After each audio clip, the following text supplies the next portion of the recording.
Morning class fifth. बच्चों आज आपकी हिंदी की क्लास है। आप सभी अपनी हिंदी की बुक ओपन करेंगे। बच्चों today we are going to start our new chapter 6। क्या है चैप्टर का नाम? जब हवा चलती है। Open your page number 48। Date mention करेंगे आज की 2 जुलाई 2021। चैप्टर स्टार्ट करते हैं।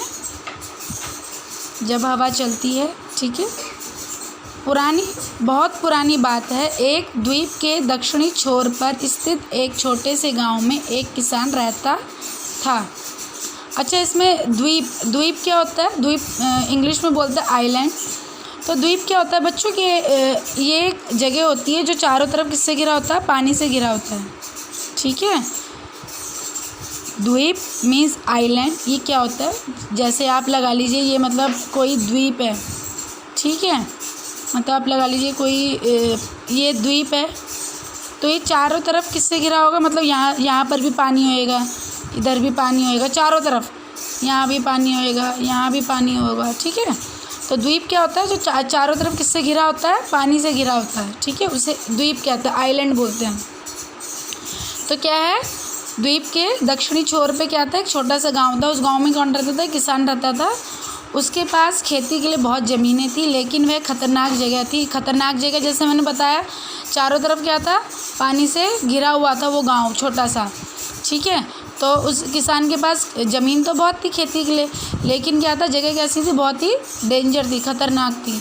वहाँ आए दिन आंधी तूफान आते थे। उसे अपने खेतों में काम करने के लिए हमेशा मज़दूरों की ज़रूरत रहती थी, परंतु कोई भी ऐसी खतरनाक जगह पर काम करने के लिए राज़ी नहीं होता था।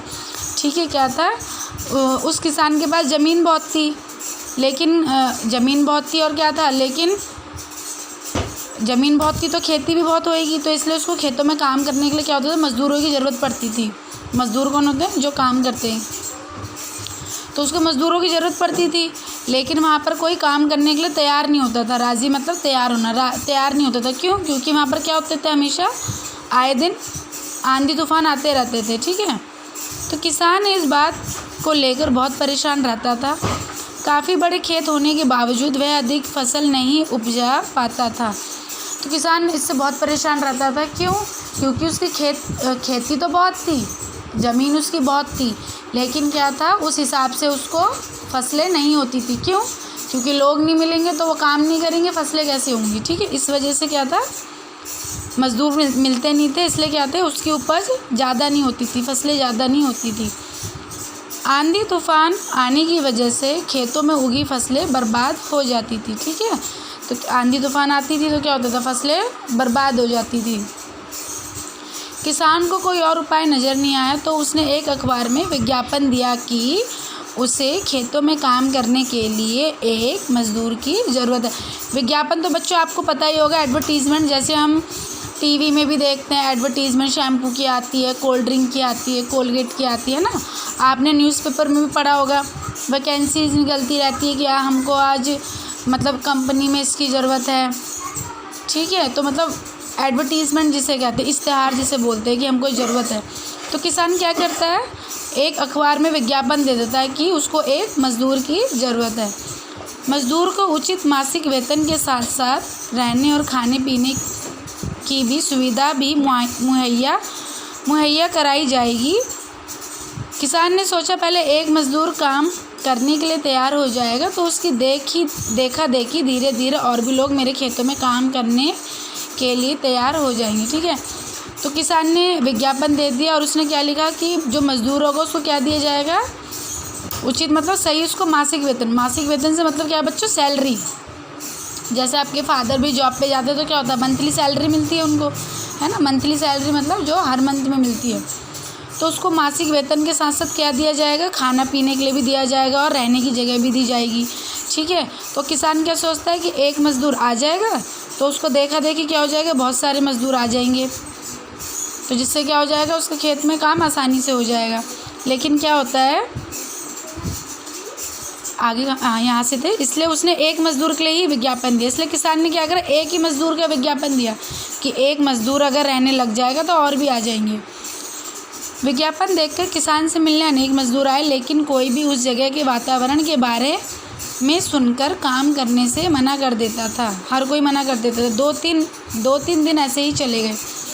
तो क्या हुआ, लोग विज्ञापन देख के आते तो थे, एडवर्टीज़मेंट देख के लोग आते थे वहाँ काम करने के लिए, लेकिन होता क्या था, जैसे किसान उनको बताता था कि मतलब आंधी तूफान आती है और जगह जैसे मैंने बताया ख़तरनाक जगह थी, तो लोग सुनकर क्या करते थे, मना कर देते थे, चले जाते थे। और ये सब होते होते कितने दिन हो गए, 2 और 3 दिन बीत गए। ठीक है, कुछ नहीं करेंगे आज हम, यहाँ से लेके यहीं तक ही करेंगे। आपको कुछ नहीं करना, आपको ओनली चैप्टर रीड करना है। आपको क्या करना है, चैप्टर रीड करना है। ठीक है, और आपको 10 कठिन शब्द लिखने हैं। ऐसा करिएगा, आप या तो 10 कठिन शब्द आज मत लिखिएगा, जब चैप्टर कंप्लीट करवा दूँ जब लिखिएगा। मैं ज़रा ग्रामर पोर्शन करवाती हूँ। 10 कठिन शब्द हम नेक्स्ट क्लास में कर लेंगे, जब नेक्स्ट चैप्टर मतलब जब आगे का चैप्टर रीड करेंगे। ठीक है, 5th क्लास, ये देखिए, ये आपको हिंदी ग्रामर की कॉपी में करना है। संज्ञा हमने कर लिया था, आज हम लिंग करते हैं। लिंग मीन्स जेंडर।